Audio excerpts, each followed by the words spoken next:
At this point in our collegiate career, we have all encountered the phrase, work smarter, not harder. And although this phrase is intended to provide support and foster motivation, I argue that it is actually the exact opposite of that. Hello, my name is Andrew Stewart, and today I'm here to reframe your perception of these four little words, as well as talk to you how to maximize your efficiency. In the early 1930s, a man by Alan Mogensen coined the phrase work harder, not smarter. Since then, this concept has been drilled into our collective brains, morphing from a simple inspirational imperative to an overused, ambiguous business cliche that more often than not means absolutely nothing at all. The phrase work smarter, not harder assumes that working smart and working hard are mutually exclusive. Our society is obsessed with dualities: gay, straight, male, female, black, or white. It is counterproductive and frustrating. But here's the truth. Working smarter does not mean that you will work any less hard. To put this into context, I have what I like to call my efficiency index. On the y-axis, we have a measure of how hard something is, and on the x-axis, we have a measure of how smart you work. The overall goal, of course, being to maximize your efficiency by striking a perfect balance of working both harder and smarter. Do you remember that sinking feeling in the pit of your stomach when a teacher passed back a test you know you failed? And despite the countless hours you spent on homework, taking notes, and reviewing, you still earned a failing grade. But then, of course, there's a student who sits next to you that ended up passing despite having put seemingly no effort in at all. In the case of you, the student who worked really hard and spent a lot of time, you would end up in the top section of the efficiency index, working much harder than smarter. For the second student, however, they would actually end up in the bottom section of the index. By only studying smarter, they missed out on potential to work hard and optimize their efficiency in the same way as you missed out on the opportunity to maximize your efficiency. At these times, you cannot help but think that working harder isn't good enough, and although quite the harsh reality, this does hold some truth.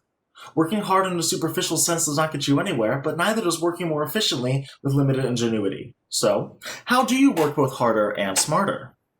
After puzzling over this question and referring to several self-help books and online blogs, I discovered that the way to max out my efficiency index is a lot more simple than one would think.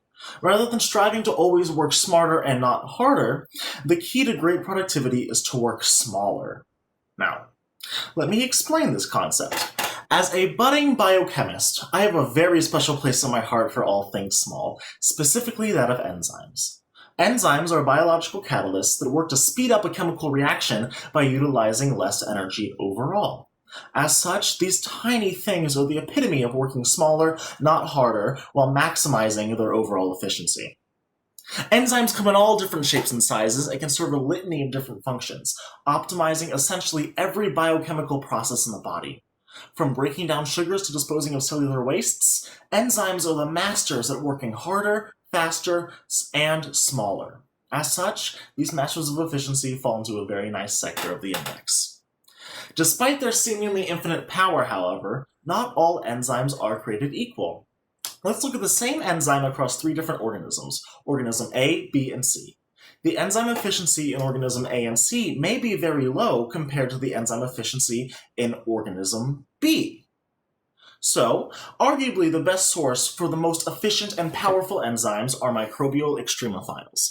Microbial extremophiles get their name from the harsh and extreme environments in which they live.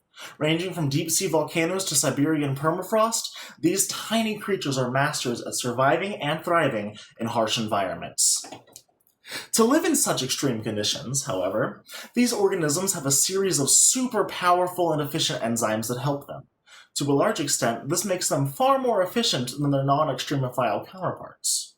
So, if all enzymes are not created equal, and some are in fact much more efficient than others, how do you optimize an optimizer? The answer to that question is, of course, to think even smaller. By looking at an organism's DNA, you can actually predict the functionality and efficiency of the resulting enzyme. Imagine that a DNA is a series of letters, and the enzyme is the resulting sentence made from those letters. By changing or removing a letter, you can actually change the meaning and function of the sentence or enzyme. Take the sentence, DNA has all you can ask for. By removing the second L in all, the sentence now becomes DNA has all you can ask for. This simple deletion completely changes the meaning of a sentence. If this were the sentence for an enzyme, the overall activity or function of the enzyme could be greatly reduced, thus decreasing its efficiency. Zooming back out from the microscale, how does enzyme efficiency actually apply to you? Well, it turns out that we can harness the power of enzymes in our everyday lives. Industries including pharmacy, agriculture, aquaculture, and cosmetics have been largely revolutionized from the utilization of enzymes through various bioprospecting efforts. Bioprospecting is the process of searching an organism for valuable genetic or biochemical information. By thinking smaller, scientists are able to harness the enzymatic power of these organisms and create novel applications, allowing for efficient and groundbreaking innovation across several different industries. For instance, by taking advantage of these small tools, the food industry is able to speed up production and increase overall shelf life of dairy products.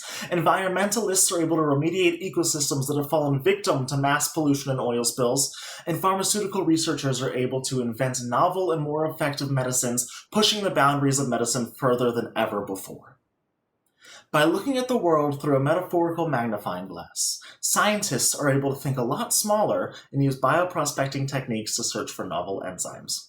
By thinking smaller, scientists can work both smarter and harder, thus maximizing the optimal growth of basic science research and striving for maximum efficiency. As mentioned earlier, we are all taught to work smarter, not harder. But despite our dualistic society, thinking smarter and thinking harder are not mutually exclusive. And sometimes, in order to achieve maximum efficiency, it is best to work smarter, harder, and of course, smaller. Thank you very much.